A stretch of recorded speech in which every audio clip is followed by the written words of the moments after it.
வணக்கம். செல்வகுமாரின் அதிகாலை 2 நிமிட வானிலை ஆய்வறிக்கை 2025 மே 4 ஞாயிற்றுக்கிழமை அதிகாலை நிலவர வானிலை பதிவு.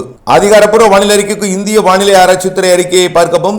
நேற்று முன்தினம் மழை பொழிவு சற்று பரவலாக இருந்த நிலையில நேற்றைக்கு காற்றோட வேகமும் திசையும் மாறி இருந்த காரணத்தினால மேற்கு திசை காற்று மட்டும் வங்க கடலோரம் வரை வந்தது. கிழக்கு திசை காற்று உள்ளே சந்திப்பை ஏற்படுத்தவில்லை, குளிர்விக்கவில்லை, மழைப்பொழிவை ஏற்படுத்துவதில் சற்று பின்னடைவு. இந்த நிலை இன்றைக்கும் தொடரும் என்று எதிர்பார்க்கப்படுகிறது. வட இந்திய நிலப்பகுதிகளில் ஏற்படக்கூடிய அதிக வெப்பம் அங்கே வெற்றிடத்தை ஏற்படுத்தி கிழக்கு காற்றை தன் பக்கம் ஈர்த்து வைத்திருக்கிறது. தமிழ்நாட்டில் இன்றைக்கு கொஞ்சம் வெப்பம் உயரும்.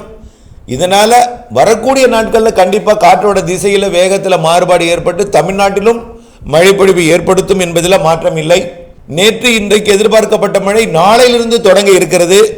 ஆந்திர, கர்நாடக, கேரள எல்லையோர மாவட்டங்களில் நல்ல மழைப்பொழிவு கிடைக்கும். அனைத்து உள் மாவட்டங்களுக்கும் படிப்படியாக அது வங்க கடலோரம், அதாவது வடகடலோரமும் டெல்டாவிற்கும் மழைப்பொழிவை கொடுக்க தொடங்கும். நாளையிலிருந்து எதிர்பார்க்கலாம். முதல் வாரத்தை விட 2வது வாரத்தில் மழைப்பொழிவு பரப்பிலும் அளவில் கூடியிருக்கும்.